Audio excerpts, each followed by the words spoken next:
sebelumnya yang secara sederhana untuk proses pencarian informasi, tetapi di sini akan dibahas lebih detail lagi terkait bagaimana mencari apa yang kita butuhkan yang sesuai.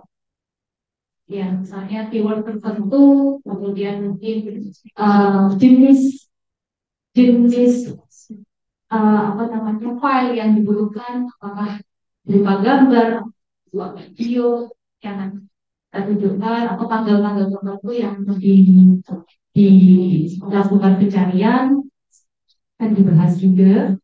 Kemudian ya evaluasi sumber informasi dan sumber informasi alternatif lainnya, penyimpanan dan bagaimana organisasi informasi.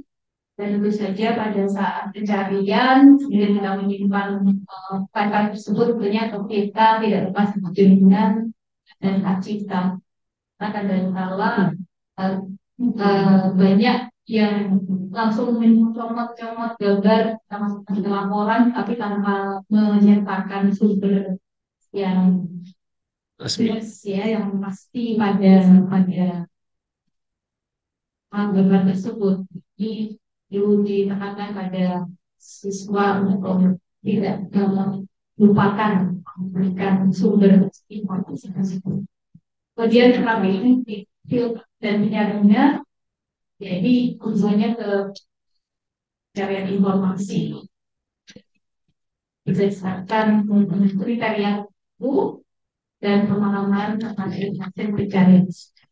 Beberapa penugasan yang nantinya akan dilakukan terkait hal tersebut tentunya disesuaikan dengan sumber pemilihan atau pencarian, ya. Pencarian menggunakan kata kunci, tentunya pilihan kata kunci yang benar ada lengkap sekali untuk mencari sesuatu.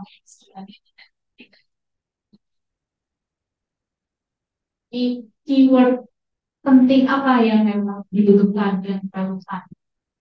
Seperti itu, kemudian pencarian lanjutan ini juga filter tadi dan evaluasi sumber informasi. Ya. Baik, selanjutnya terkait aktivitas keamanan digital, tool yang dibutuhkan penggunaan web browser dan Gmail, dalam hal ini email, karena mayoritas email yang digunakan adalah Gmail, yang menggunakan email. Kemudian poin-poin materi yang akan dibahas terkait keamanan password di kata sandi. Ini perlu nanti disampaikan ke siswa bahwa disarankan untuk tidak menggunakan password yang sama pada beberapa uh, akun, misalnya akun email, medsos, kemudian seperti kasus tapi masih proses. Imam belum dibalas lagi.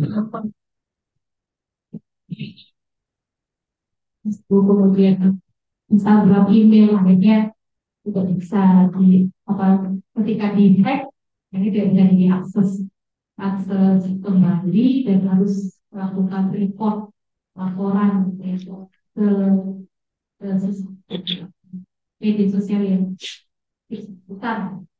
Jadi perlu disampaikan bahwa password ini tidak, jangan yang gampang ditebak, nama, tanggal lahir sering default itu. Jadi yang nanti perlu disampaikan ke kemudian keamanan dari perangkat akan disampaikan kayak gini, misalnya eh, apa ya, ke arah ke antivirus, tapi tidak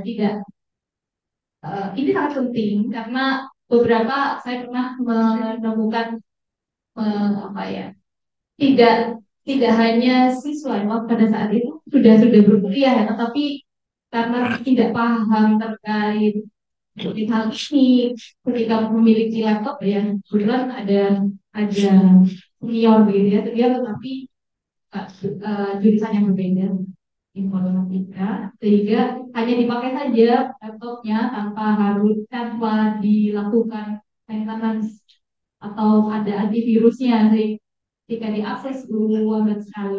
Ada hal memorinya besar, space-nya besar, itu bukan pada perangkat. Keamanan email, keamanan data pribadi, tentunya kemudian web browser pada saat penelusuran, media sosial, keamanan yang kita ini, transaksi dan pembayaran online, karena siswa ini tentunya akan mengarah ke online shop untuk memasarkan produknya seperti itu. Kemudian keamanan anak-anak di internet, ya, bagaimana batasan-batasannya, dan publikasi dan berbagi informasi dan mencari seperti apa, bagaimana keamanannya, dan kejahatan cyber ya. Dan perlu berhati-hati terhadap penipuan online upaya. Baik, kemudian penugasannya diarahkan pada bagaimana cara kita ketika ini sering terjadi, kita sering mendapatkan email spam, kemudian phishing. Ini siswa bisa kadang-kala orang awam mungkin akan diklik-klik link-link yang ada di email tersebut yang berbahaya, maka bisa jadi informasi kita itu akan direkam, bocor informasi kita. Nah, kalau dalam kita sehingga perlu diberikan pembahasan juga kepada guru. Kemudian terkait eh, penyusunan kampanye yang menarik di sini, penyusunan kampanye sadar keamanan. Nah ini tentunya mulai dari siswa bisa harapannya dari peserta DMT ini dan program ini akan tidak tidak hanya berhenti pada diri siswa masing-masing, tetapi akan berpengaruh banyak, memberikan efek positif ke lingkungan sekitarnya. Jadi harapannya seperti itu, sehingga perlu dilakukan kampanye ke teman-temannya dalam lingkup kecil, kemudian keluarga, untuk sosialisasikan, sosialisasikan tentang kesadaran. Kemudian yang aktivitas terakhir ini terkait dengan dan email, poin-poin yang dibutuhkan, poin-poin materinya adalah dengan bagaimana cara membuat akun dari media sosial atau bahkan di email. Saat ini ada email yang diimplementasikan, kemudian pengaturan privasinya, password dan aman dan aman kurang ke sana gitu. Nah, ini kan sampai nih itu dan kadang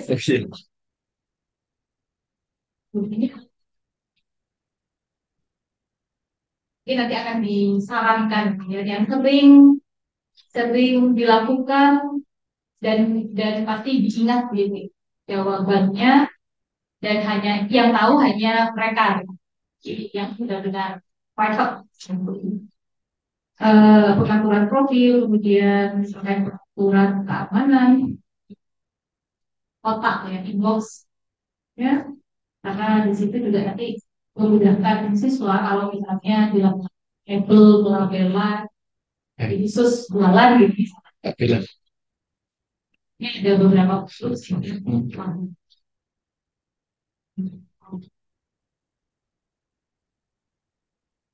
itu.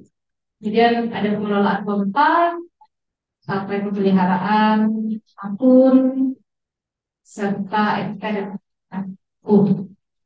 poin penugasannya kurang lebih mengacu pada sebut ya. Untuk ya, terima kasih Bu Dini. Kita kasih oplos untuk Bu Dini ini loh, luar biasa detail. Excelnya ada ya Bu ya. Oh, mantap. Eh, untuk untuk jamnya itu sudah per sesi berapa? Beda-beda. Oh ya. Karena kemarin mengikuti yang ini ya Pak, yang aktivitas yang kemarin. Oh, yang contohnya ya. Disesuaikan. Oke. Ada yang JP, menggunakan JP 50 menit. Oke. Satu program. Kurang lebih dijelaskan dua yang Ya, di dua 100 menit ini. 2 kali 100. Baik. Oke. Baik, ada masukan dari Pak Fajar atau dari teman-teman terkait eh, unit dari literasi digital. Baik, Bapak Ibu sekalian, saya sapa dulu dari eh, Bu Eti dari Dinas Pendidikan. Assalamualaikum, Bu Eti. Hah? Oh iya ya, memang Bu Eti. Si. Ini suaranya Bu Eti belum belum masuk. Assalamualaikum, Bu.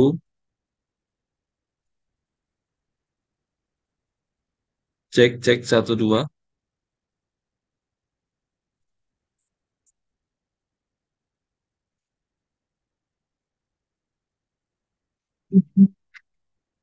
Cek 1 2.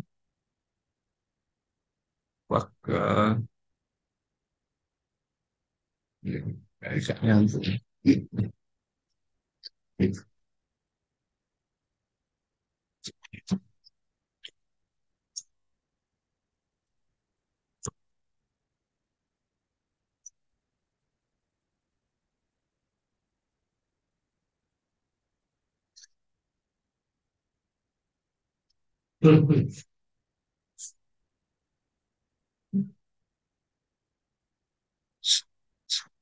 Assalamualaikum Bu Eti, bisa mendengar suara saya Bu?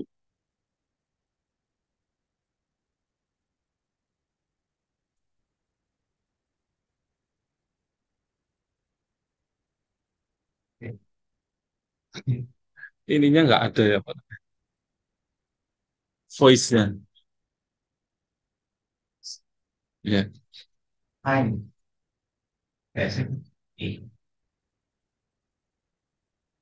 Seperti ini. Gimana Pak Saudara? Itu teleponnya. Itu teleponnya.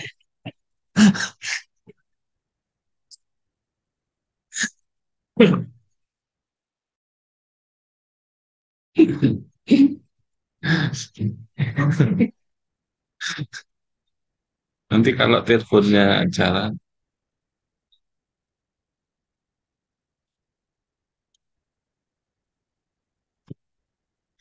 siap notif.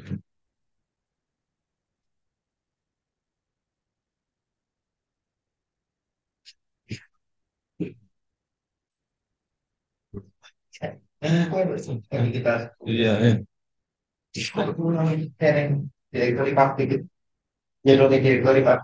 Iya,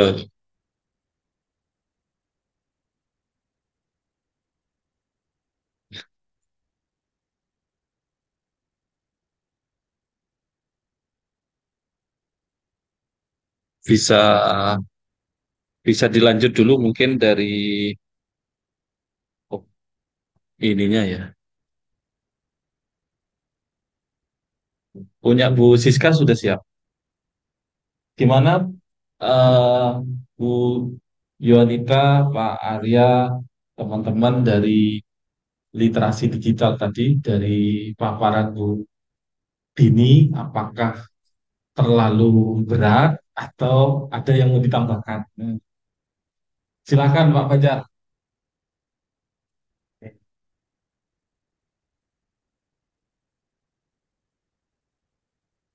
Sekarang dibuka dulu Pak. Nanti kalau di foto jelek.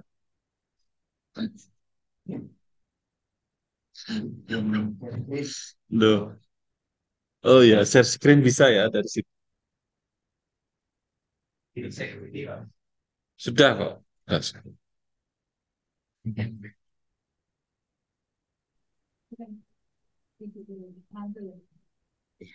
Oh iya. Aduh.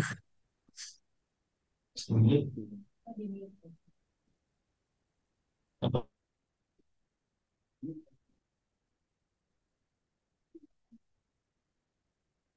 Oke, baik.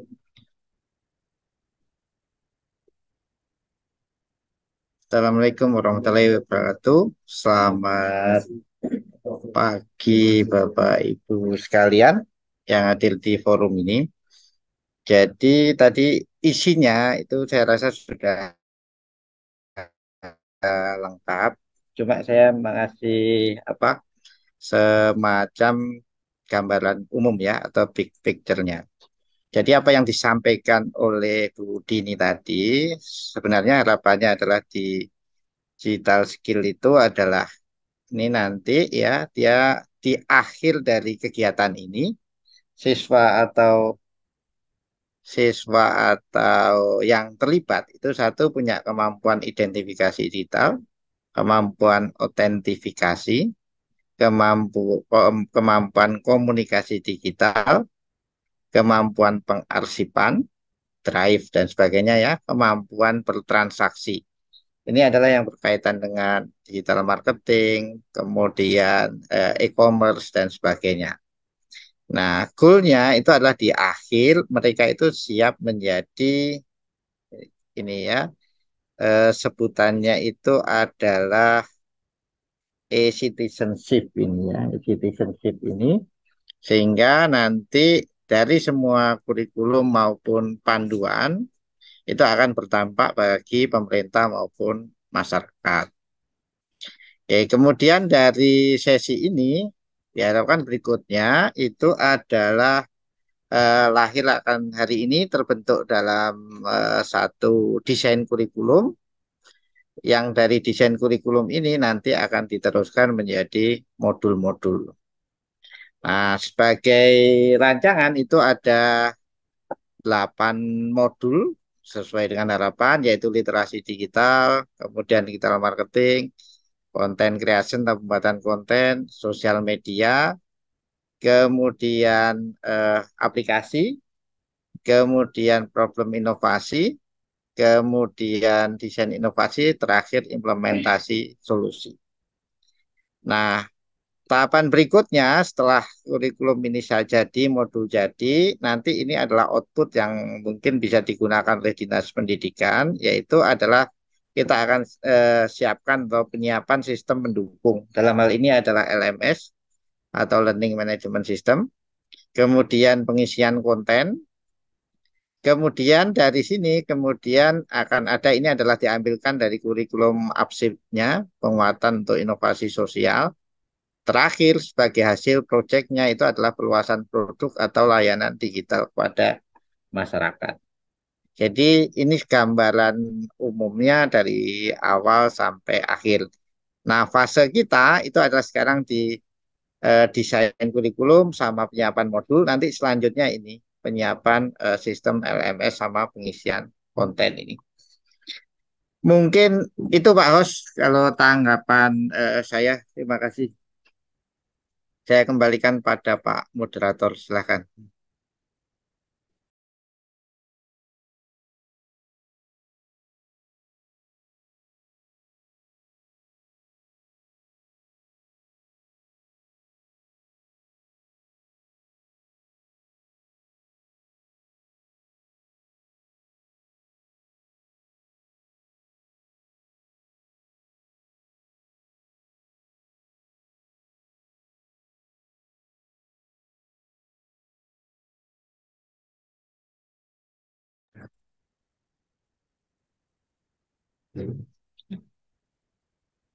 Halo, Assalamualaikum.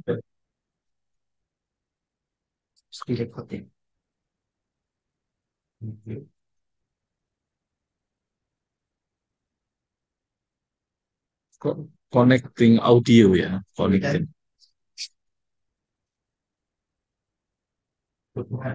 Nggak keluar juga. Iya, itu sinyal muncul itu kan. Di sana suaranya nggak ngelucu.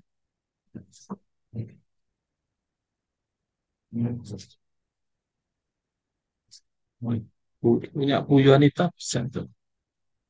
Sinyalnya sana kan. Dari tikus semua itu.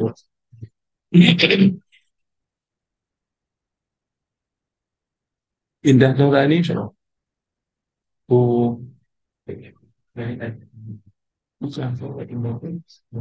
dari dinas versinya Pak Hos. Mbak Indri. Tapi sama-sama ini ya, apa ya? As to start video. Baik, masih bisa dipapatkan di situ mungkin dari ini Mbak Bella. Share link ke grup kurikulum. Ya, bisa share screen ya. Biar bisa didengar juga.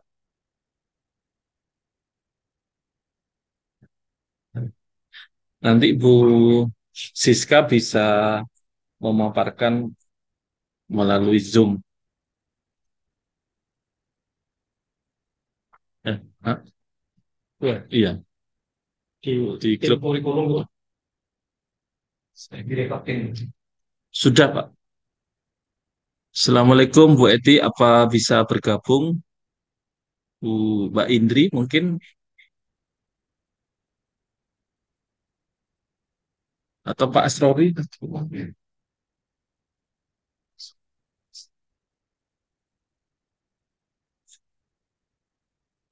belum ini apa? Soundnya belum tahu.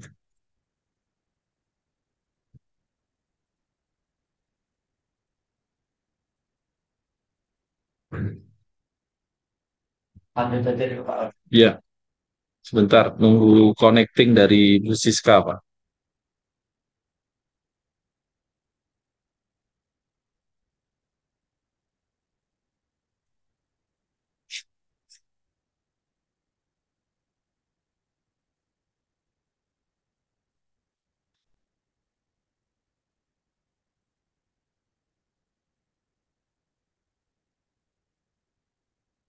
Oke, baik.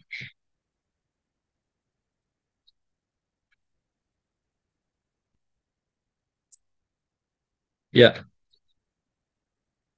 pakai join audio Bu, nanti saya matiin yang di sini.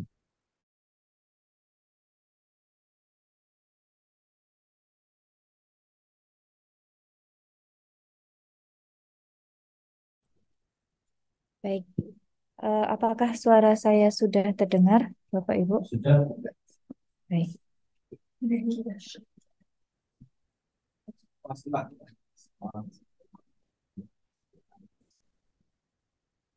Tes.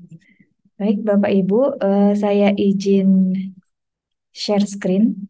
Sebentar.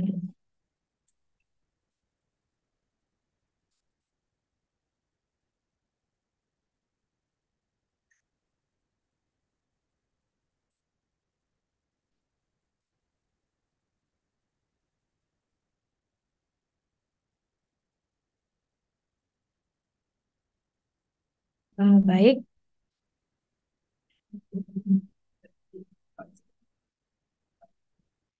Assalamualaikum warahmatullahi wabarakatuh. Selamat siang, Bapak Ibu. Perkenalkan, nama saya Siska Riviani. Saya diminta bantuan untuk membuat kurikulum terkait konten digital dengan menggunakan Canva. Ini kebetulan saya membuat presentasinya dengan Canva.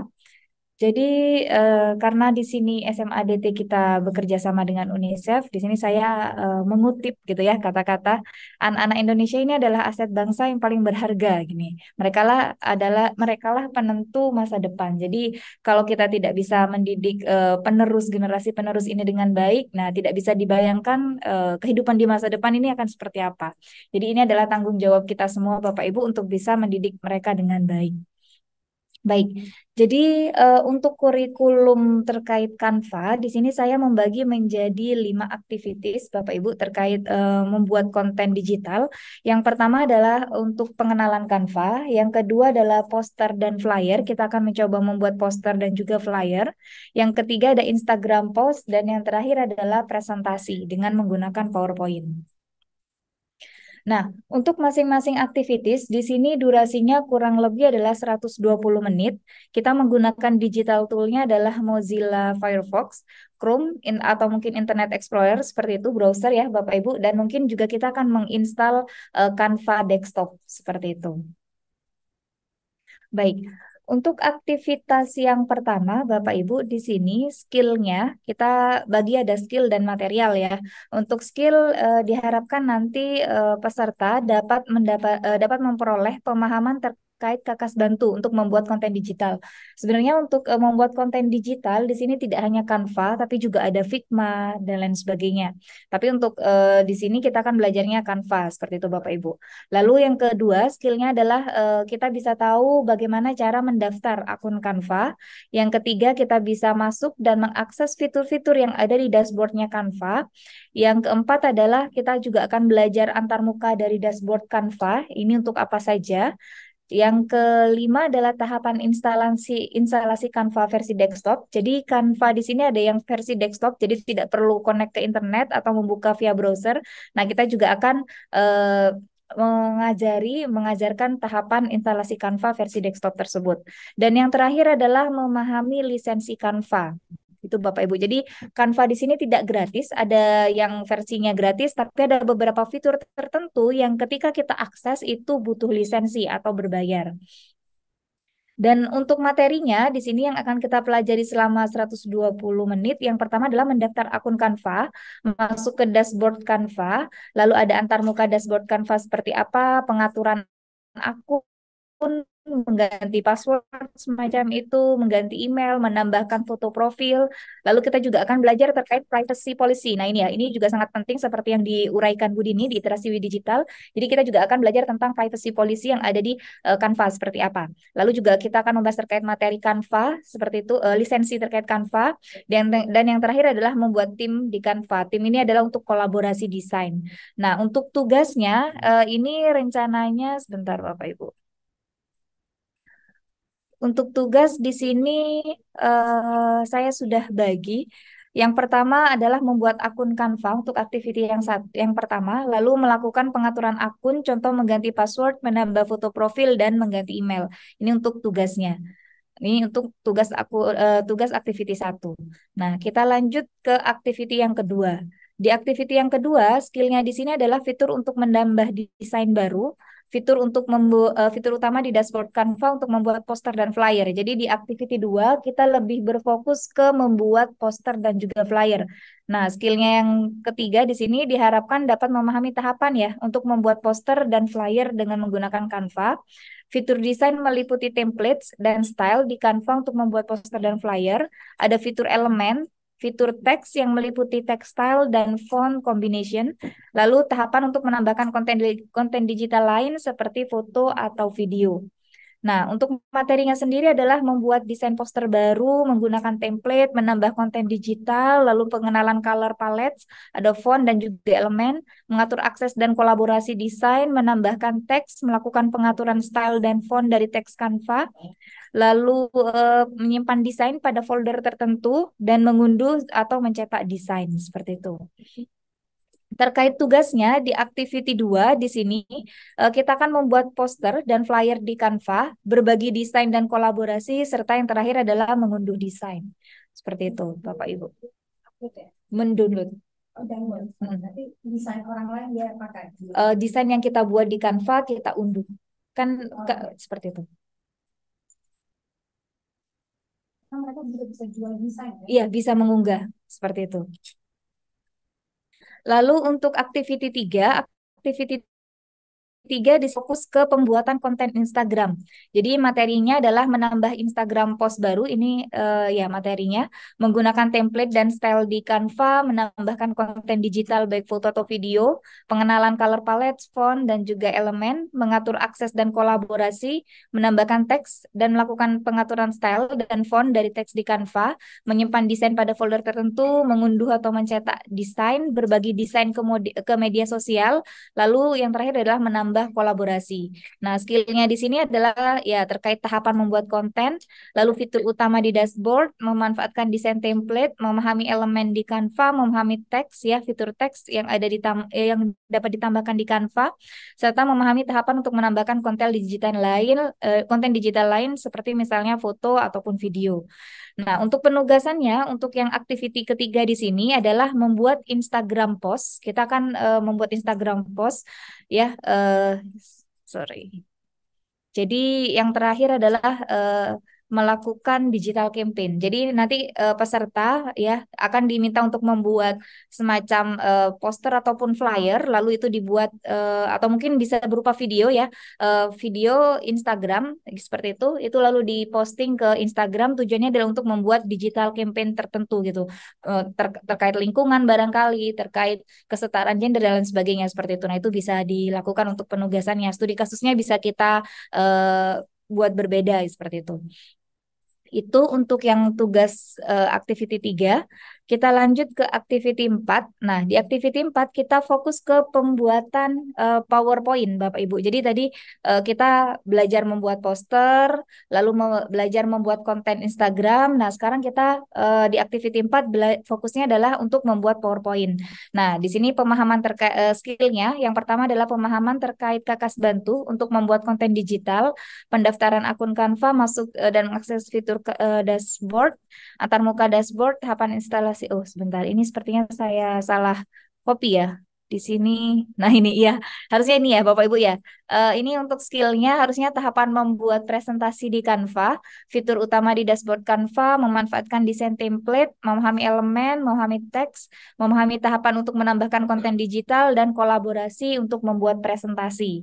Nah, untuk training materialnya di sini adalah untuk menambah slide presentasi baru menggunakan template style di Canva, konten digital, color palette, akses kolaborasi desain, teks dan melakukan pengaturan style font, menyimpan presentasi, mengunduh dan mencetak presentasi, berbagi presentasi ke media sosial, menambahkan kolaborasi, dan yang terakhir adalah slideshow seperti itu.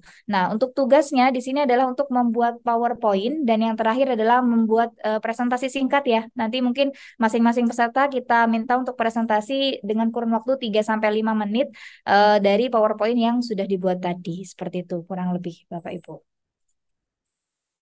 Nah, itu saja mungkin dari saya Bapak Ibu, kurang lebihnya saya mau serahkan ke moderator.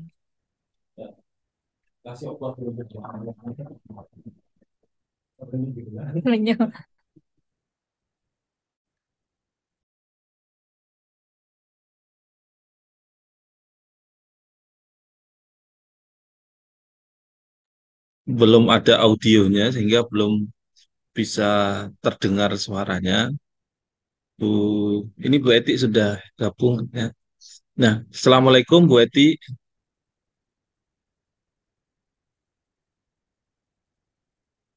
Bu Eti sudah gabung.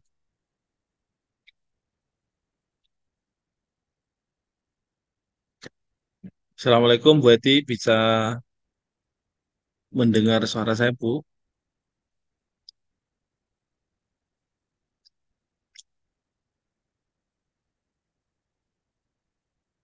Bu,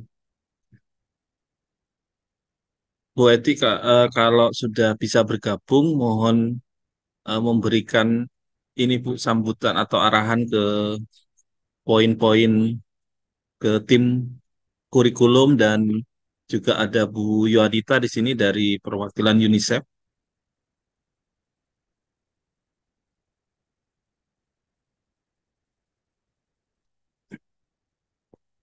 Belum. Lanjut dulu ya. Oke, baik. Ada masukan untuk paparan dari Bu Siska terkait pembuatan konten digital tadi mungkin menggunakan aplikasi Canva. Ada 4 activity yang akan diberikan kepada siswa. Mungkin dari teman-teman ada masukan, silakan.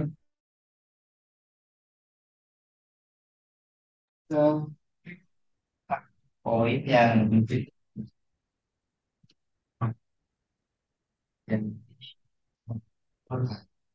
ada ini.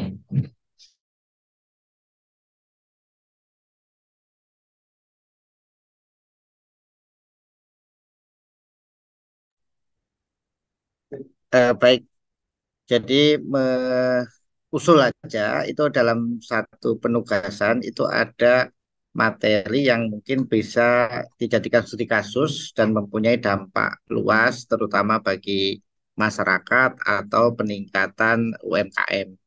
Jadi contohnya adalah pembuatan banner yang itu adalah menjelaskan tentang identitas suatu warung atau toko kelontong, kemudian di situ eh, bannernya itu kayak serupa apa itu GrabMart atau GoFood dan sebagainya. Kemudian itu nanti bisa dicetak dalam bentuk fisik sehingga kemudian bisa ditempelkan atau katakanlah bisa dipasang di warung yang isinya memuat identitas maupun menu ataupun layanan yang diberikan. Sehingga dari situ program digital skill ini bukan hanya ke siswa ataupun orang tua, tapi bisa berimpact lebih jauh pada masyarakat. Mungkin itu aja usulannya adalah dalam satu bentuk penugasan ada konten yang bisa berimpact ke masyarakat.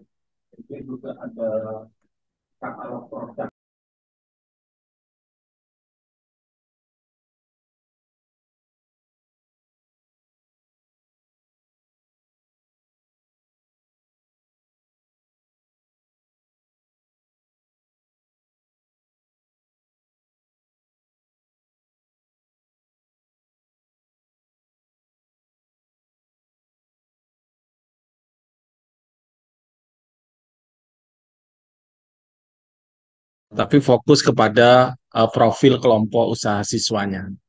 Jadi biar mereka punya tim, punya tugas khusus sehingga kalau mereka nanti lulus eh, kelompok usaha siswa itu bisa didorong jadi startup untuk usaha mereka untuk berkembang. Karena banyak alumni di double track itu dari KUS itu mereka tidak melanjutkan terus kumpul usaha itu tetap dilanjutkan. Nah, sehingga kebermanfaatan dari eh, file presentasi menggunakan Canva bisa ditindaklanjuti di profil kelompok usaha siswa.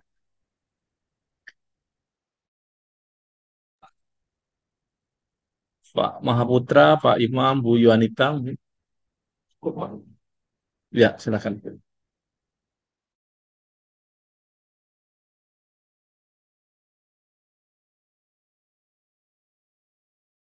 Eh, Tambahan, saya coba kontak Bu Eti. Assalamualaikum Bu Eti,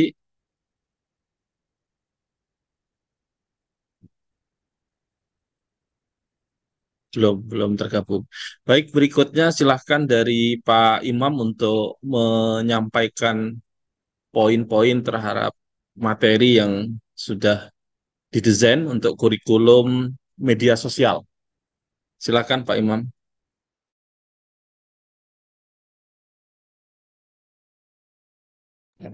Ya, Untuk merekam. ini begini ya, Pak.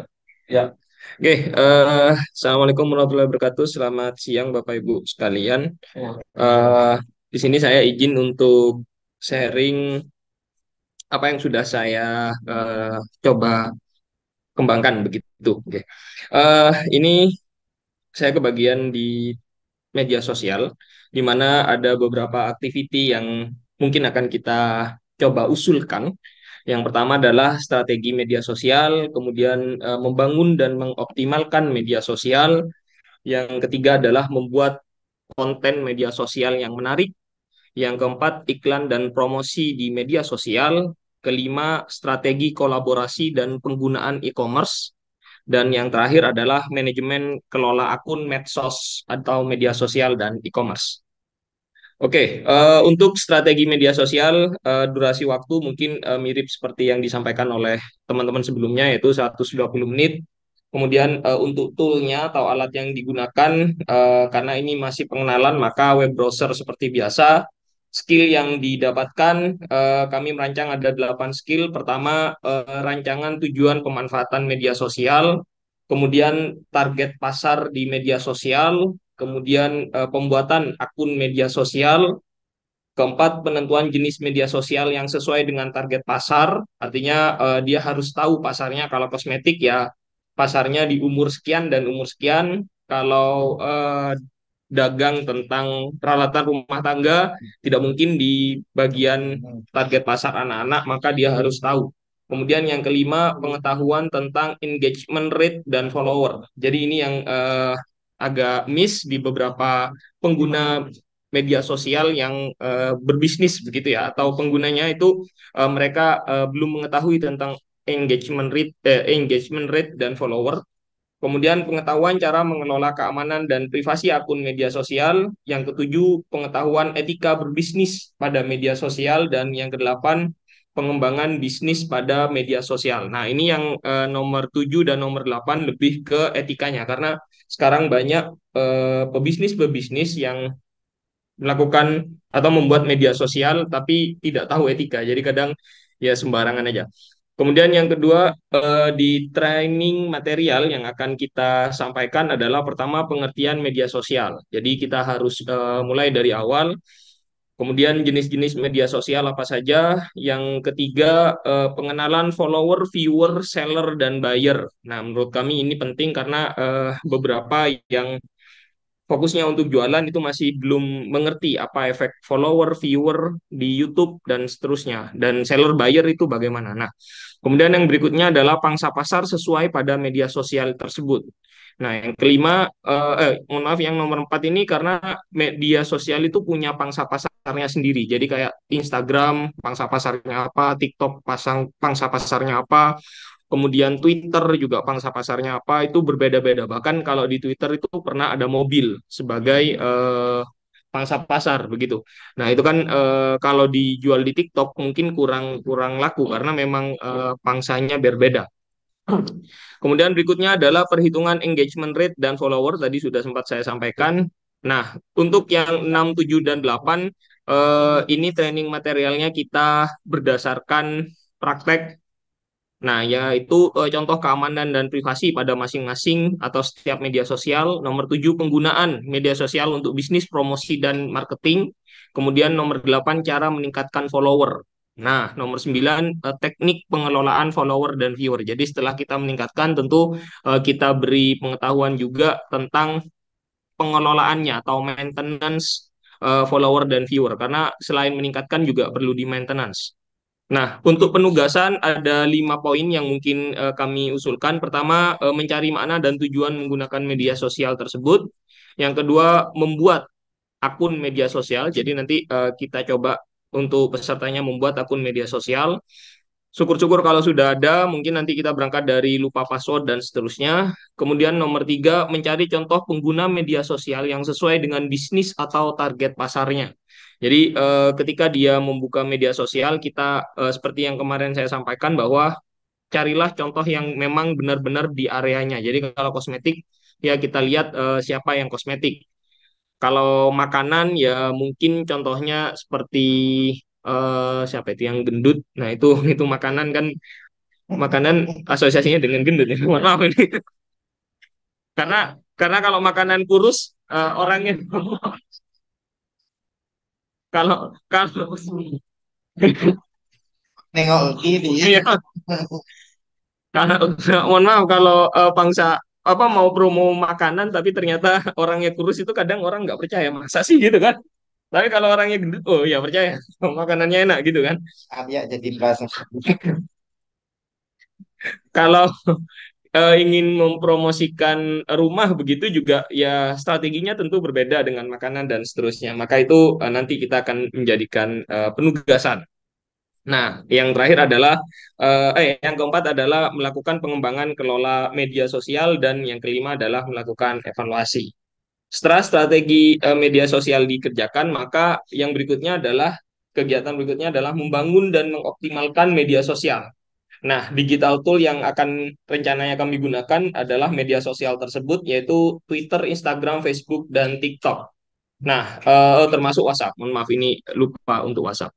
Skill yang akan didapatkan pertama pengetahuan manfaat media sosial, kemudian bagaimana cara membuat akun media sosial, kemudian yang ketiga adalah cara mengelola akun media sosial. Jadi setelah kita membuat tentu harus kita kelola. Nah, kelolanya seperti apa?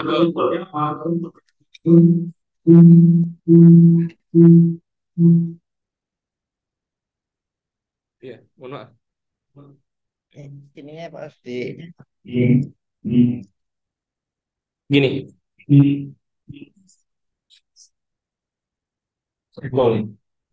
Ya. halo, Coba. lanjut, lanjut, ya. nah, kan. Sudah, sudah. Ya, lanjut. Nah, berikutnya adalah cara mengelola akun media sosial. Jadi setelah membuat, maka kita tetap. Oke. Ya, setelah kita membuat akun media sosial, maka kita cara mengelolanya, termasuk cara mengelola profil dan isinya. Isinya itu apa? Itu seperti feed, tweet, kemudian isi TikTok, feedernya TikTok. Nah, itu kan harus di maintain bagaimana cara mengelolanya. Jadi itu tidak boleh sembarangan. Jadi kayak kita misalnya tadi contohnya akan menjual makanan. Nah, profilnya itu kan atau isinya itu ya banyak makanan, bukan malah banyak rumah gitu. Orang kan jadi bertanya-tanya, orang ini menjual makanan atau rumah kan gitu kalau berbeda. Nah, kemudian cara pengelolaan pencarian pada media sosial yaitu yang paling gampang sekarang algoritmanya adalah tagar, mention dan seterusnya. Nah, itu kan yang perlu kita sampaikan juga bahwa di dalam penggunaan media sosial itu ada yang namanya tagar, kemudian mention. Nah, ini berpengaruh.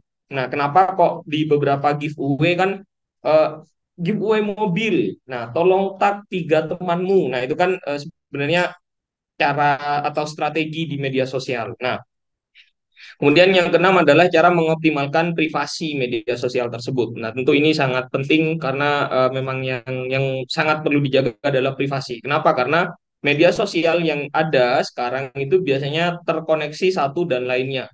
Jadi seperti Instagram, WhatsApp, dan seterusnya itu saling terkoneksi.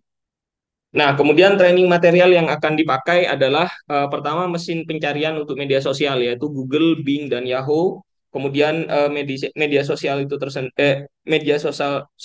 sendiri yaitu Twitter, Instagram, Facebook, dan TikTok yang seperti kami sampaikan tadi. Yang ketiga adalah bagian profil pada media sosial. Jadi kadang orang itu juga kurang aware pada profilnya, yaitu mau jual makanan tapi profilnya menampilkan jualan baju. Nah, itu juga agak aneh. Nah, kemudian yang keempat bagian isinya yaitu ya feed, tweet dan postingan, dan yang kelima adalah mesin pencari pada media sosial, dan terakhir adalah area privasi masing-masing media sosial. Untuk penugasannya di sini kami merumuskan 6 penugasan. Pertama, pencarian jenis-jenis media sosial. Kedua, mempelajari lebih dalam media sosial tertentu. Tiga, pengelolaan profil pribadi pada media sosial. Keempat, pengelolaan isi media sosial. Kelima, mengelola mesin pencarian di media sosial tersebut. Dan yang keenam adalah membaca dan mengerti privasi syarat pada media sosial. Nah, kemudian kegiatan yang ketiga adalah membuat kontennya. Oke, untuk membuat kontennya sebenarnya ada beberapa poin yang sudah disampaikan. Jadi untuk skillnya yang paling penting adalah cara membuat kontennya seperti apa sehingga dibutuhkan referensi. Nah, referensi ini nanti gunanya untuk mengukur keterkaitan konten dan barang yang dijual. Nah, itu semua ada ukurannya atau ada hitungannya. Nah, training materialnya itu ya kita buat dari macam-macam konten media sosial, kemudian pengetahuan dampaknya, dampak kontennya tersebut terhadap barang dagangannya. Jadi itu perlu dianalisa juga sehingga akan kita berikan. Kemudian yang kelima adalah tokoh-tokoh yang sukses menggunakan media sosial. Jadi sebagai contohnya itu kayak Awkarin, kemudian mungkin teman-teman kalau tahu, terus siapa lagi ya? Raditya Dika, nah yang memang subscribernya tinggi, nah itu yang perlu kita contoh. Nah, kemudian penugasannya adalah mencari jenis konten yang cocok dengan bisnisnya. Kemudian carilah referensinya, yaitu tokohnya, dan kita hitung nanti nilai engagement rate dan follower terhadap produk yang dijual. Nah, itu nanti juga akan melakukan analisa. Kemudian yang berikutnya adalah iklan dan promosi di media sosial, di mana di sini fokusnya adalah kita membuat iklan menggunakan media sosial tersebut. Nah, yang mana isinya itu adalah koneksi biasanya antara Instagram dan Facebook, Instagram Ads. Nah, itu perlu diperhatikan bahwa ketika gagal maka akan selamanya ditolak atau diblok. Nah, ini pengalaman pribadi dari saya ketika akan membuat Instagram Ads. Nah, itu sangat berhati-hati, termasuk kontennya tadi, terutama di bagian durasi. Nah, durasi karena terbatas untuk yang Instagram History dan Facebook History. Nah, kalau di TikTok durasinya jauh lebih lama daripada Instagram. Kemudian yang berikutnya adalah strategi kolaborasi dan penggunaan e-commerce. Di sini artinya semua yang kita tampilkan di media sosial agar lebih mendorong penjualan, maka kita kolaborasikan dengan tokoh dan e-commerce. Jadi untuk mempermudah biasanya kita pakai e-commerce. Nah, oleh karena itu di bagian ini kita akan fokusnya di kolaborasi media sosial. Artinya TikTok kita linkkan dengan Instagram, Instagram kita linkkan dengan WhatsApp, kemudian WhatsApp dengan Facebook, tapi di situ juga terdapat informasi Tokopedia, Shopee-nya, Blibli-nya, dan seterusnya itu ada semua. Sehingga semua harus diperhatikan. Termasuk ketika kita akan berkolaborasi dengan influencer tertentu, maka di sini perlu adanya pembelajaran tentang kontrak, biaya, biaya admin, dan seterusnya. Karena meskipun kita berkolaborasi dengan influencer itu biayanya tidak murah. Nah, strategi berikutnya adalah manajemen kelola akun medsos dan e-commerce. Oh, ini sama ya. Oh, mohon maaf. Oh, enggak beda-beda. Maaf. Ini bagaimana kita mengelola akun medsos dan e-commerce yang sudah terkoneksi tadi. Jadi, setelah kita melakukan kerjasama, kemudian semua sudah settle, maka tentu harus kita kelola dan kita maintenance. Nah, salah satu strateginya itu adalah dengan mengelola follower, viewer, dan engagement point. Nah, di sini ini biasanya strateginya yang paling gampang adalah kita harus upload barang setiap hari, baik itu di history ataupun di feed, di feeder, sehingga orang atau follower kita itu akan melihat kita setiap hari. Nah, untuk penugasannya kita nanti akan lebih ke praktek bagaimana mencari pola follower, viewer, dan engagement point, kemudian bagaimana menganalisa dari follower, viewer, dan engagement point tadi. Nah, mungkin itu yang bisa saya sampaikan. Terima kasih. Bapak Ibu sekalian, Assalamualaikum warahmatullahi wabarakatuh. Waalaikumsalam warahmatullahi wabarakatuh. Mantap. Biasa di luar. Promosi makanan. Hah? Oke. Belum. Silakan Pak Mahaputra. Persiapan. Enggak, nanti terakhir. Oh ya, berarti sudah. Oke. Assalamualaikum Bu. Waalaikumsalam warahmatullahi wabarakatuh. Jadi, ini teman-teman lagi berkumpul nih Bu, menyusun kurikulum digital skill. Eh, Monggo Bu disapa teman-teman nih, ada Pak Arya, ada Bu Yuanita, ada Pak Fajar, ada Dini, Bu Dini, dada-dada Bu. Ada Bu Siska, ada Bu Siska juga, terus ada Pak Imam, terus ada Pak Mahaputra. Nah, ini adalah tim penyusun kurikulum dan sudah memaparkan beberapa kurikulum yang sudah disusun. Nah, monggo Bu untuk memberikan arahan terkait dengan kurikulum yang akan didesain, akan didelivery kepada para siswa SMA. Ya, Assalamualaikum warahmatullahi wabarakatuh. Selamat, Waalaikumsalam warahmatullahi wabarakatuh. selamat siang dan salam sejahtera untuk kita semua. Yang kami hormati Pak Bu Juanita, perwakilan dari UNICEF, Pak Asrori. Pak Asrori kelihatan nggak? Kelihatan, kelihatan ya Pak Asrori. Ke belakang, Bu. Oh, Pak Asrori, Sorry, mana? Pak Arya, Pak Fajar, Pak Hos, Bu Dini, Pak Imam, Pak Mahaputra, Bu Siska. Selamat siang. Yang dada biar dada. Saya Salam sejahtera untuk kita semua. Semoga senantiasa kita selalu dalam lindungan Allah Subhanahu wa taala. amin, amin, amin. Mohon maaf, mungkin saya tidak bisa ke sana, mungkin hanya melalui Zoom, tapi semoga tidak mengurangi eh, esensi, tidak mengurangi apa yang sudah Bapak Ibu lakukan pada hari ini. Semoga bisa mempersiapkan eh, kelengkapan daripada bahan ajar untuk eh, digital digital untuk double track.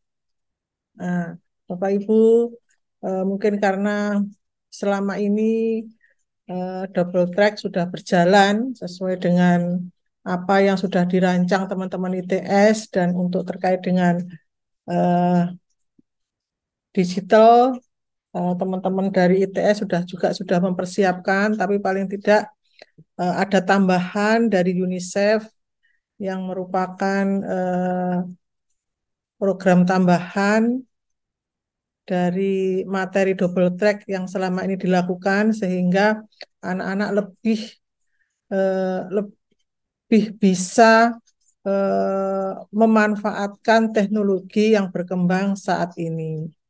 Karena selain anak-anak mendapatkan materi terkait dengan keterampilan tambahan atau keterampilan yang mereka ambil di program double track, anak-anak juga mendapatkan ilmu baru yaitu digital skill. Karena digital skill ini perlu sekali atau penting sekali untuk anak-anak saat ini karena dengan perkembangan teknologi yang sangat cepat sehingga ini yang perlu anak-anak ketahui, perlu anak-anak dapatkan untuk menambah bekal nantinya dalam memanfaatkan teknologi, dalam mengembangkan apa yang anak-anak dapatkan di program double track. Yang terpenting bagaimana Bapak Ibu mempersiapkan dan merancang mengembangkan kurikulum yang efektif dalam mengajarkan keterampilan digital.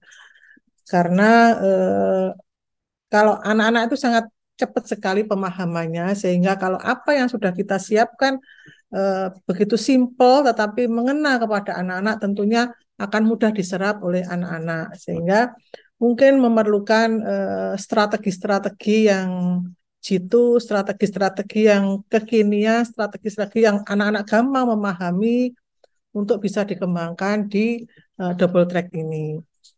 Sehingga ini yang perlu disiapkan oleh Bapak Ibu semua dalam mempersiapkan rancangan dari digital skill dari program double track itu. Dan memang ada beberapa tantangan dalam menyiapkan digital skill ini karena program double track itu diberikan kepada sekolah-sekolah pinggiran, artinya sekolah-sekolah yang banyak siswanya tidak melanjutkan perguruan tinggi, tentunya sarana dan prasarananya mungkin ini yang menjadi kendala. Tidak semua sekolah lengkap dengan kondisi sarana prasarana untuk dikembangkan digital skill ini. Nah, tentunya ada langkah-langkah bagaimana ketika digital skill diterapkan di sekolah, ketika dia tidak mempunyai atau ketika sekolah tersebut tidak mempunyai kelengkapan sarana dan prasarana, ada langkah-langkah strategis. Sehingga program ini bisa terlaksana semua ke sekolah-sekolah, baik yang lengkap dengan sarana prasarana yang ada maupun mereka tidak lengkap dengan sarana yang ada. Jadi ada second opinion atau ada langkah berikutnya atau strategi-strategi dalam melaksanakan di lapangan karena kondisi masing-masing sekolah beda, terutama infrastruktur digital yang dimiliki oleh sekolah.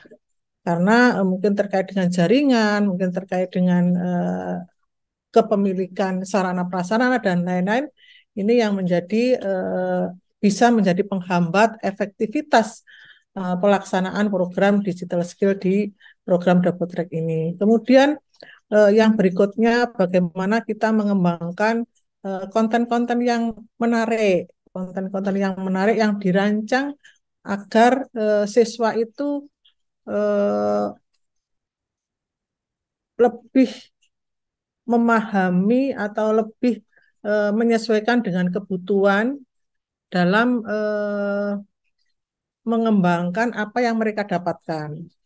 Karena kalau konten-konten menarik yang sudah saya sampaikan tadi ini akan mereka lebih interaktif,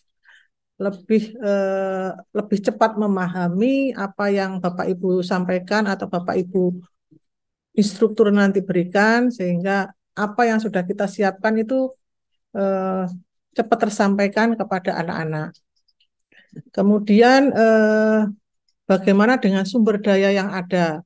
Sumber daya yang ada di sekolah itu seperti apa? Karena tidak semua guru itu memahami, tidak semua sekolah itu memiliki tenaga yang bisa disiapkan untuk digital skill ini. Nah, bagaimana ketika langkah-langkah strategis, ketika sumber daya yang di sekolah tidak memenuhi dengan apa yang sudah kita siapkan, itu harus dipikirkan Bapak Ibu semua. Kita sudah siapkan secara detail, tetapi sumber daya di sekolah tidak tersedia, itu akan tidak ada manfaatnya. Jadi harus ada langkah di luar daripada ketika sumber daya yang ada di sekolah tidak ada. Itu yang harus dipikirkan. Kemudian dari pelaksanaan persiapan yang sudah Bapak Ibu lakukan, perlu juga dievaluasi. Bagaimana menilai keterampilan digital yang mudah dilakukan dengan metode evaluasi yang baik yang sudah secara teknologi atau mungkin secara manual. Karena butuh penilaian yang tepat dalam melaksanakan program ini. Itu yang perlu Bapak Ibu pikirkan juga. Kemudian bagaimana yang anak-anak sudah dapatkan, katakanlah digital skill ini mendapatkan pengakuan atau mendapat sertifikasi, apakah nanti juga mendapatkan ketika mendapatkan digital skill ini tambahan ini akan mendapatkan sertifikat juga selain dari program double track itu. Nah, ini yang perlu Bapak Ibu juga pikirkan sehingga untuk mereka mendapatkan pengakuan juga ketika nanti dia lulus SMA, apakah sehingga mereka bisa atau mungkin dunia usaha mereka itu bisa memahami atau menerima apa yang anak-anak terima selama mengikuti program, baik keterampilan maupun digital skill ini. Karena ini pengakuan itu sangat penting sehingga perlu Bapak Ibu pikirkan bagaimana anak-anak itu bisa mendapatkan pengakuan dari masyarakat atau dari lembaga ketika mendapatkan dua manfaat ini sekaligus di program yang ITS dengan UNICEF siapkan selama ini. Nah, ini yang penting Bapak Ibu, beberapa hal tadi yang perlu kami sampaikan ke Bapak Ibu semua karena upaya yang sudah Bapak Ibu lakukan sehingga bisa bermanfaat untuk sekolah dan bermanfaat untuk anak-anak dalam mengembangkan double track, dalam mengembangkan digital skill di sekolah dan untuk nantinya ketika mereka lulus bisa bermanfaat di masyarakat dan dunia usaha. Itu yang perlu Bapak Ibu pikirkan dan Bapak Ibu siapkan sehingga jangan sampai apa yang sudah kita upayakan nanti sia-sia, tidak ada manfaatnya. Dan ini karena ini program baru sehingga bisa harus disiapkan secara matang, secara detail sehingga kekurangan-kekurangan di sekolah bisa terselesaikan semuanya. Itu Bapak Ibu beberapa hal yang perlu kami sampaikan dan untuk Bu Juanita mungkin kapan nanti dilaksanakan MOU dengan kepala dinas untuk bahan atau untuk draft MOU-nya mungkin bisa segera juga disiapkan sehingga mungkin kalau bisa akhir bulan ini atau awal bulan depan bisa penandatanganan kerjasama antara Dinas Pendidikan dengan UNICEF.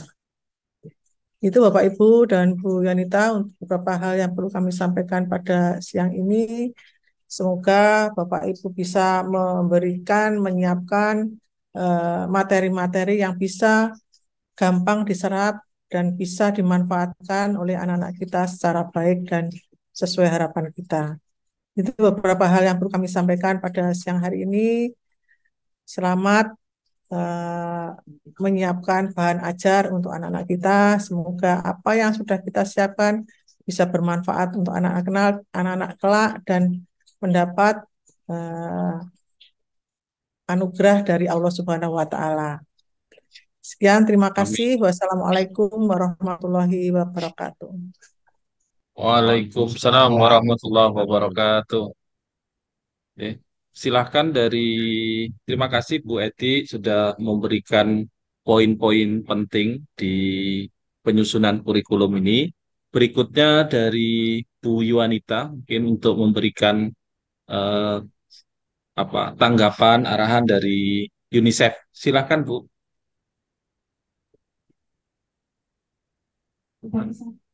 Eh, hah?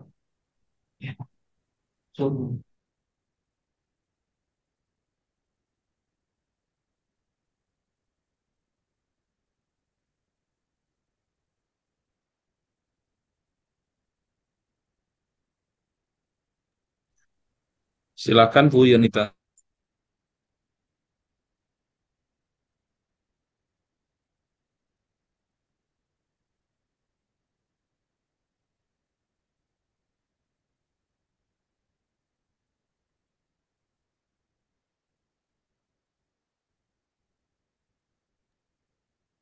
Assalamualaikum warahmatullahi wabarakatuh.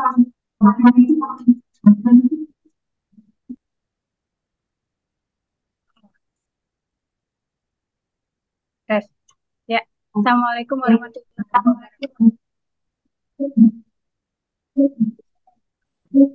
Waalaikumsalam warahmatullahi wabarakatuh. Waalaikumsalam. Ya, terima kasih Ibu Eti sudah menyempatkan waktu di sela-sela kesibukan bisa bergabung pada hari ini. Saya sangat menghargai waktu Ibu dan begitu juga tim-tim dari penyusun modul dari ITS dan juga tim ITS lainnya.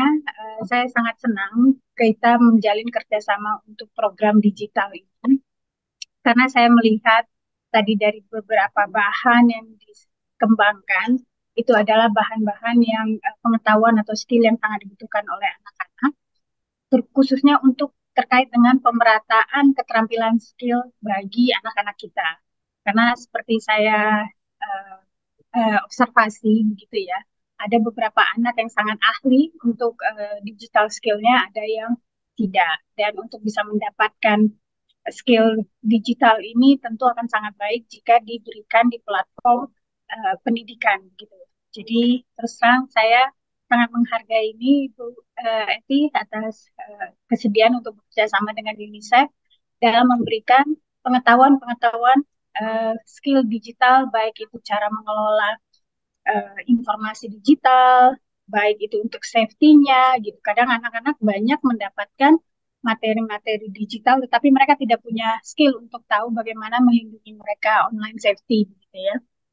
Dan begitu juga dengan bagaimana memanfaatkan informasi dan teknologi yang ada.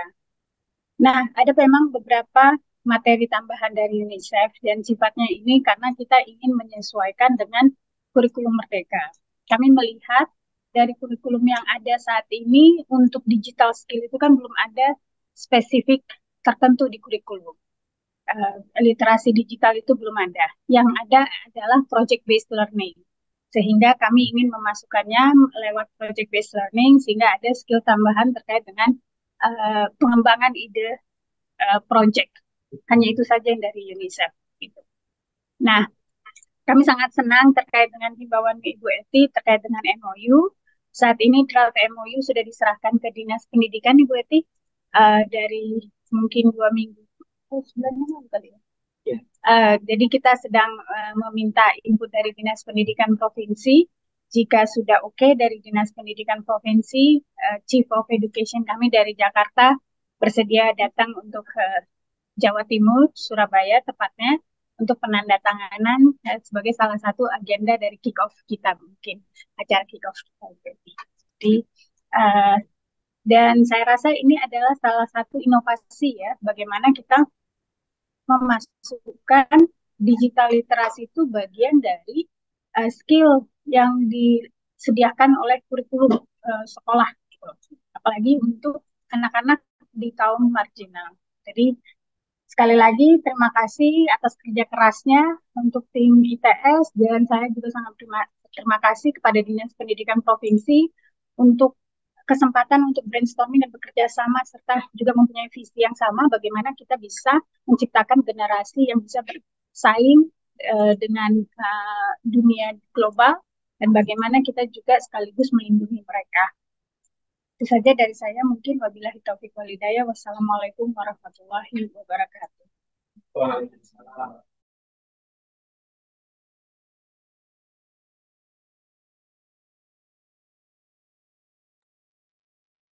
Terima kasih Bu Yohanita atas paparan dan koneksi dengan dinas tadi.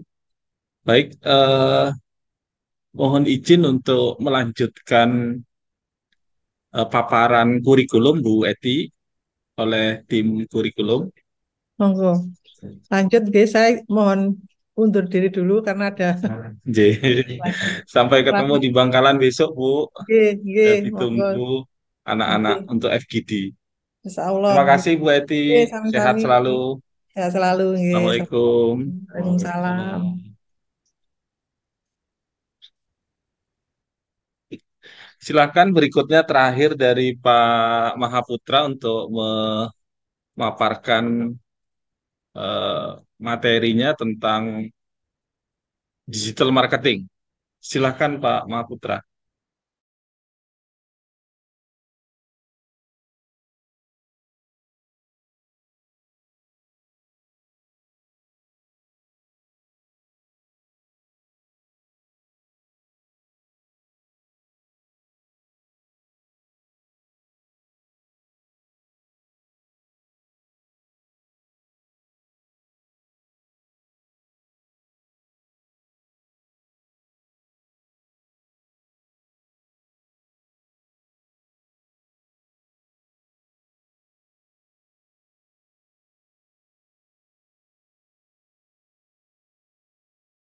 Sampaikan singkat padat karena sudah jam 12.30.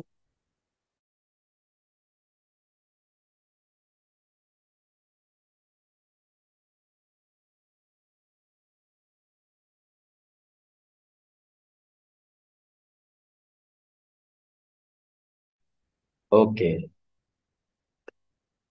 Sudah ya. Oh, ini fotonya juga.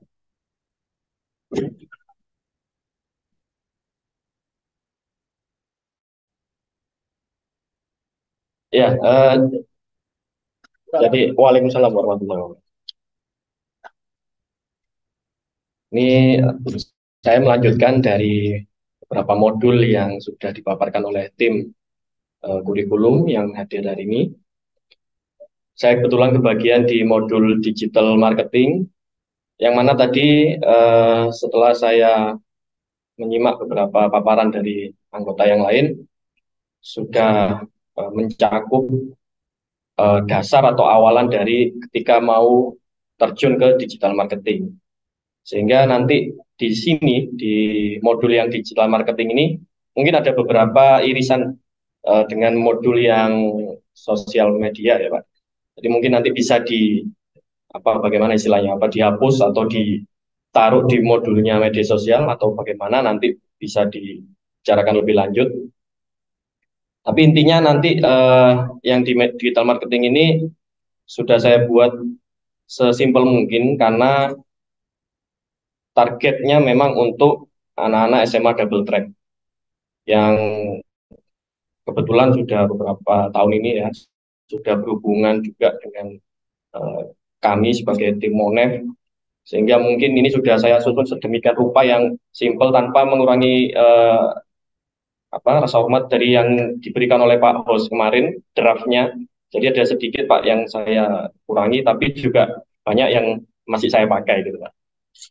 Jadi sebenarnya digital marketing formula yang simple ya itu ada 3. Jadi tahapannya ya marketing yang pertama, kemudian yang kedua selling, dan yang terakhir branding. Sudah, itu aja. Simpelnya seperti itu. Jadi yang marketing ini bagaimana caranya mendatangkan calon pembeli, kemudian yang selling ini bagaimana yang tadi calon pembeli itu bisa jadi pembeli. Nah, yang branding ini bagaimana caranya yang sudah beli itu jadi pelanggan. Nah, nih.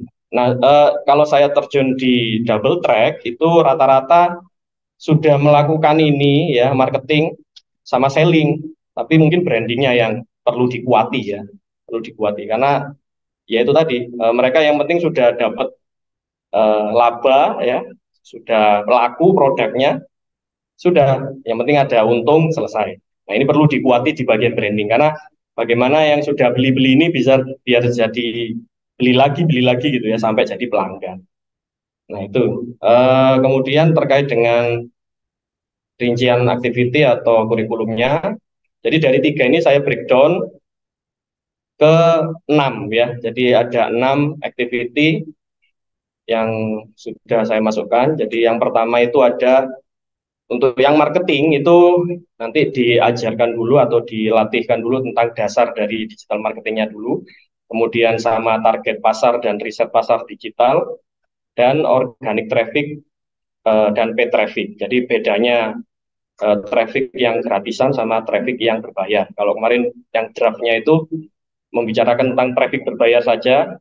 Nah ini traffic yang gratisan ini perlu diberikan juga karena mungkin ada keterbatasan-keterbatasan di anak-anak double track itu ya terkait mungkin masalah modal atau dan sebagainya sehingga tidak bisa mengeluarkan dana lebih untuk menggunakan traffic yang berbayar. Nah di sini perlu diberikan juga yang gratisan. Kemudian kalau yang selling tadi ada satu activity yaitu strategi konten dan teknik pemasaran media sosialnya. Nah, biar yang tertarik itu jadi beli. Jadi nggak hanya cuma lihat-lihat gitu ya, kemudian nggak jadi.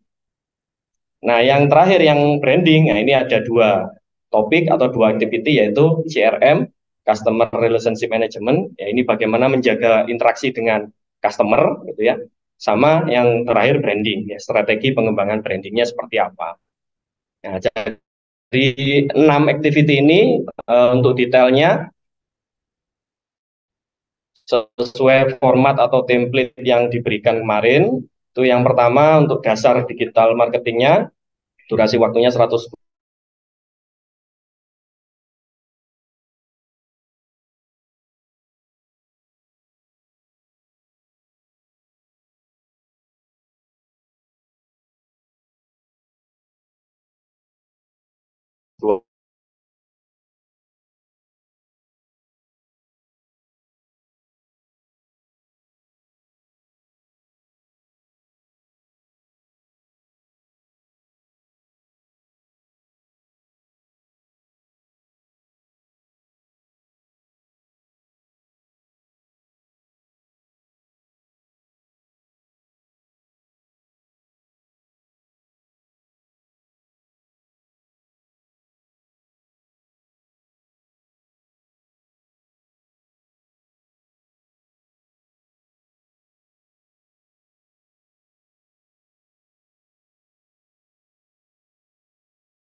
Baik, Bapak Ibu sekalian, mungkin sudah masuk pada tahap kesimpulan. Nah, ini sudah mungkin ada dari Bu Yuanita, sudah siap. Ya.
Begini, dapat. Oke.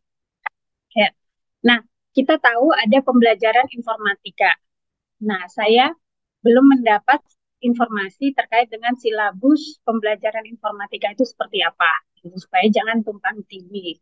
Nanti setelah kita buat kurikulum ini bisa kita cek dengan silabus dari pembelajaran informatika. Nah, celah yang kami lihat untuk bisa memasukkan atau bisa mengadvokasi digital literasi ini adalah project based learning. Jadi ada alokasi jam project based learning itu per tahunnya itu mencapai 360 jam. Nah, hal itu yang mendasari mengapa ketika kita mendesain digital literasi kita ini ada sedikit lewat pembuatan project gitu. Jadi kalau dilihat dari kalau sudut pandang kami dari UNICEF, kalau hanya tidak berdasarkan project based learning, sebetulnya kami membagi dari 5 judul besar yang di sini gitu. Informasi dan data literasi gitu ya, communication and collaboration, digital content creation, safety sama problem solving. Gitu. Problem solving ini sangat teknis lah ya, virus, kalau ada virus ngapain, install aplikasi dan sebagainya. Tetapi saya melihat tadi pokok-pokok bahasa yang sudah disampaikan oleh teman-teman sudah cukup baik, begitu ya. Tinggal ditambahkan tadi ada materi yang kami namakan materi upshift itu yang untuk membantu anak-anak membuat ide proyek. Nah, kenapa itu tadi dilakukan? Karena tadi pintu masuknya project based learning. So, jadi ini pembeda kita misalnya nanti kalau ditanya dengan karena saat ini marak sekali ada les-les terkait dengan coding apa gitu marak. Jadi uh, apa? Uh, saya hanya ingin menyampaikan hal tersebut kerangka berpikir kita, gitu ya. Tadi sebetulnya harus ada digital literasi. Saya nggak tahu apakah ini sudah ada masuk di silabusnya pembelajaran informatika atau hanya informatika banyak uh, berfokus kepada hardware-nya. Saya nggak tahu nanti apa-apa yang sudah kita kumpulkan ini kita verifikasi dengan silabus dari pembelajaran informatika dan tidak tumpang tindih. Gitu. Saya rasa kalau untuk yang materi tadi pemasaran, marketing ataupun digital creation, saya rasa sih tidak. Itu saja sih. Dan terkait dengan materi upshift, itu banyak sesinya sifatnya opsional, Pak. Nanti saya akan, supaya tidak terlalu panjang waktunya ya, saya stop. Nah, Bentar ya.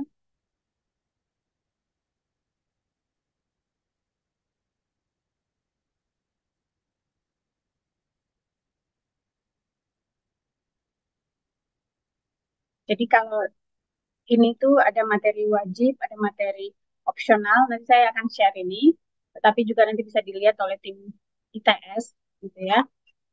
Apa-apa aja yang kalau ada materi yang sifatnya dari hasil review itu dimasukkan sebagai opsional, ini dijadikan wajib atau the other way around itu juga bisa. Intinya kita ada ingin memasukkan modul upshift karena agar membantu anak-anak mendesain project. Karena entry point kita project based learning, etc. Itu saja sih dari saya. Monggo kalau ada pertanyaan lain. Mungkin mohon izin menanggapi ya. Boleh. Oke. Saya share screen dulu.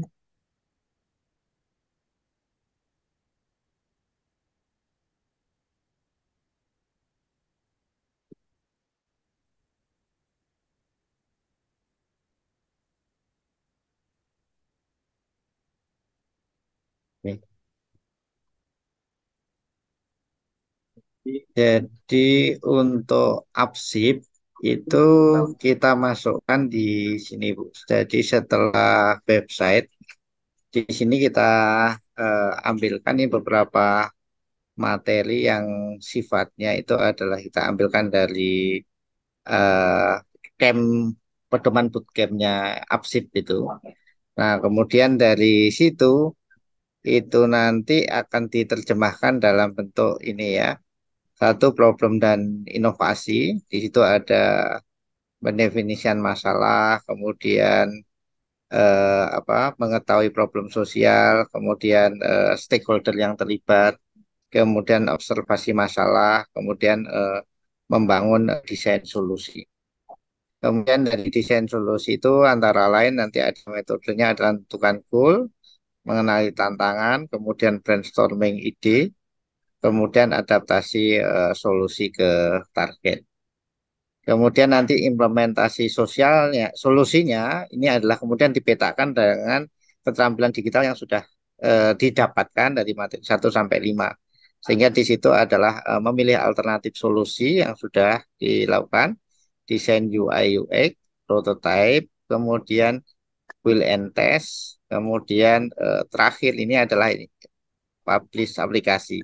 Nah, materi 6, 7, 8 ini sifatnya adalah dikerjakan dalam bentuk project based learning. Jadi mereka mengusulkan semacam projectnya, kemudian nanti akan ada proses coaching dan mentoring sampai kemudian develop aplikasinya yang itu merupakan solusi dari apa istilahnya usulan project yang disampaikan. Nah, pada tahap awal ini saya akan share screen. Mereka sudah mengusulkan istilah kita adalah pre-project ya. Bentar.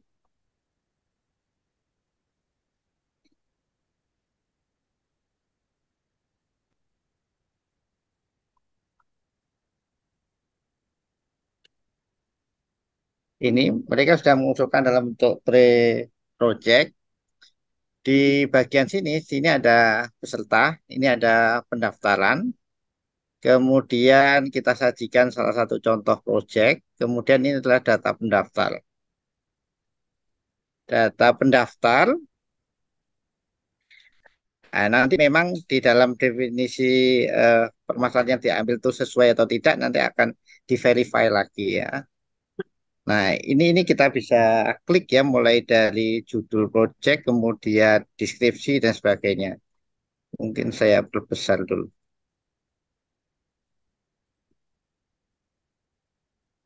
Daftar langsung kasih tahu ya. Kenapa?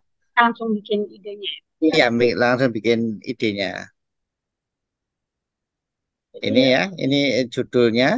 Ini misalnya ya, trik menggunakan penjualan digital. Ya nanti akan kita pertajam lagi. Deskripsinya yang mereka adalah bagaimana memanfaatkan digital skill untuk meningkatkan profil penjualan. Kemudian ini ada foto timnya. Terus bentar masih aksesnya nanti saya perbaiki. Kemudian aktivitas sama katakanlah eh, Instagram atau data-data istilahnya bahan-bahan yang akan dijadikan project.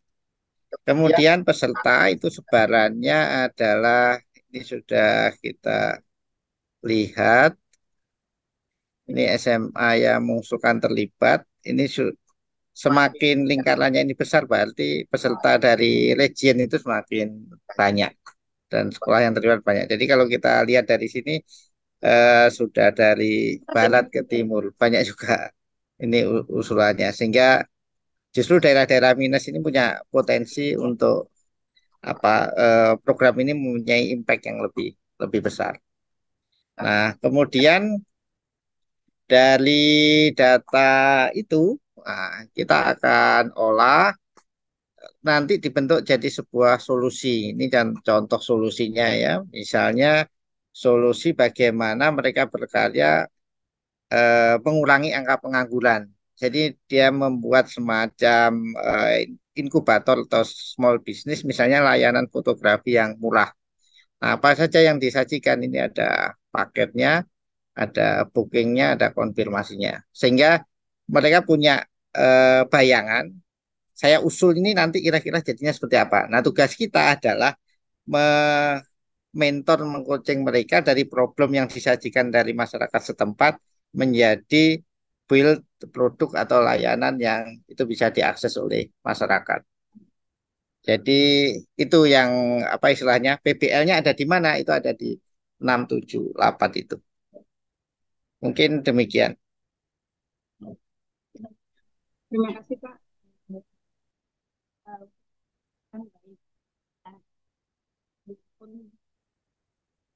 Iya. Iya. Kita make up sedikit aja. Foto atau apa link aplikasi apa tadi halamannya itu kita kasih foto-foto yang menarik. Oh iya, satu yang ingin saya sampaikan, ini kan masih untuk yang siswa double track. Sebetulnya di rencana program kita ingin melibatkan beberapa siswa tambahan dari PKBM gitu. Nah,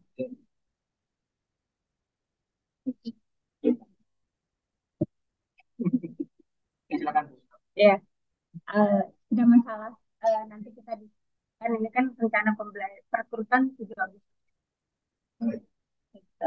Bisa paralel lah untuk siswa PKBM kita menghadap ke Kepala Dinas Pendidikan Surabaya. Kemudian karena pendidikan non formal kan jatuhnya kabupaten kota, kita bisa menyasar beberapa PKBM.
Jadi kelihatannya enak kita selesaikan, maka terus kita pekerjaan selesai. Nah, daripada makan terus kesedih kepikiran kerjaan lagi.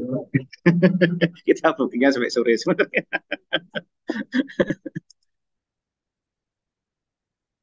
Jadi ini Bu Ionita untuk kalender kegiatan kita. Kalau untuk PKBM Bu Ionita, apakah sudah ada mitra yang bisa kita hubungin Kepala Dinas Pendidikan Pak Yusuf dan juga sudah menghadap kepala Oh ya, dan bidangnya gitu kan. Tinggal kita ketemu untuk supaya mereka membantu memberikan nama-nama PKBM saran mereka gitu. oh gitu. Artinya sudah ada tahap pembicaraan dengan kepala dinas ya. Kalau mm-mm. Nanti saya jadwalkan mungkin tanggal tanggal 31 gitu kita ke Dinas Pendidikan Kota Surabaya. 31 itu hari Senin. Coba kita lihat agenda kita. Kalau memang itu prioritas, nanti agenda yang di sini yang kita sesuaikan. Ini Pangkalan besok toh.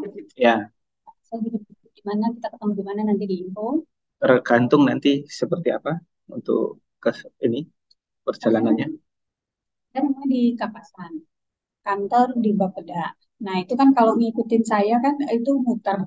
Jadi di info aja titik ketemu, nanti saya ke sana, baru saya ikut. Oh boleh, boleh. Nanti biasanya ada mobil saya sama mobilnya Pak Asrori yang berangkat. Cuman biasanya kalau domestik itu Pak Asrori kan nggak ada keperluan domestik ya. Kalau saya biasanya agak siangan karena ada keperluan domestik tersebut anak. Mungkin Pak Asrori bisa langsung pagi di papasan ya. Takutnya kalau ngandelin saya nanti telat. Kalau saya yang mobil sendiri juga bisa, jadi di info aja jadwalnya bagaimana, arrangementnya bagaimana saya ngikut nanti. Itu lokasi ya, sertifikat. Mangalan kan tinggal nyebrang Suramadu sebenarnya. Tadi jam 9 ke 9. SMA 3 ya. Jadi SMA 3 ya kan. Lokasinya beda SMA 3.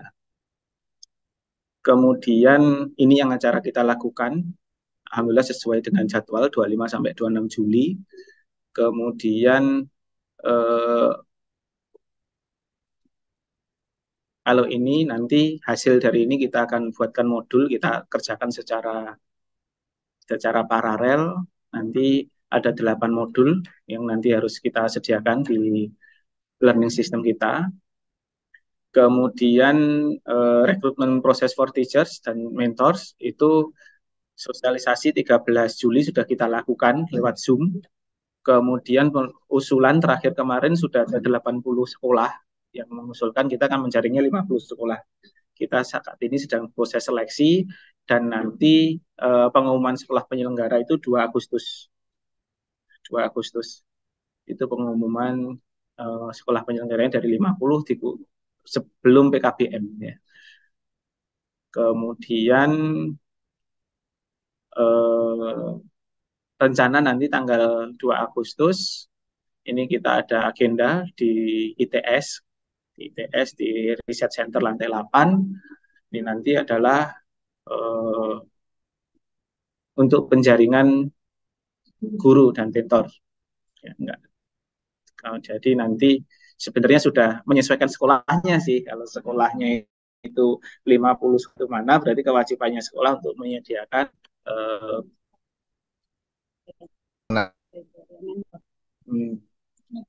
mentor toh? Ya, ya. Saya input atau masukan itu dari mentor. Boleh. Kemudian yang berikutnya, ini event besar kita 9 sampai 11 Agustus. Nah, kalau untuk PKBM-nya kemarin 5 Bu ya rencananya. Ya, 5 PKBM, 5 PKBM dari Surabaya akan kita tentukan tanggal 2 Agustus ya Bu ya, 31 Juli ya. 31 Juli kita ke bisa. Ini kan sifatnya draft.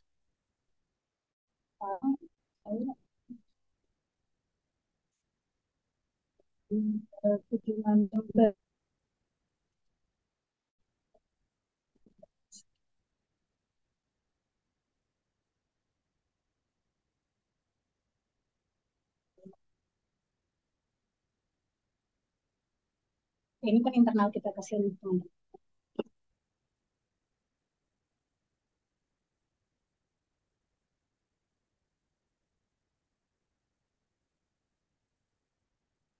Pak.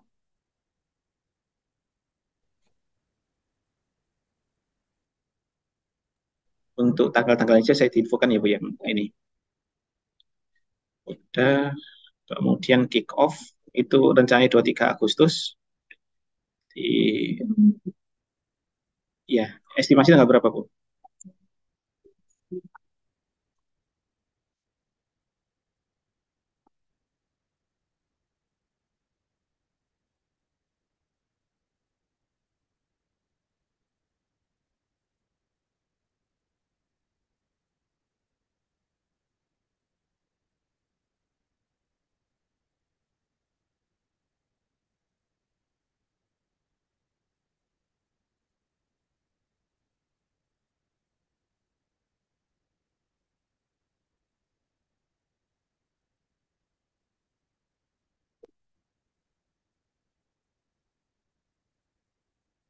Atau mungkin nanti saya di WA aja jadwal yang nggak bisa ya Bu ya.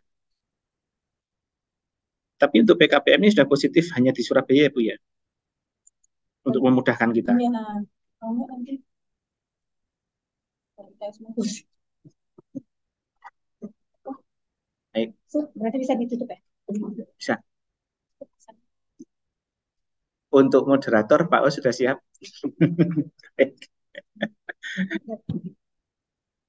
Pak Asori ada, Oh, iya. Weti juga masih ada. Baik, terima kasih. Itu materi dari saya untuk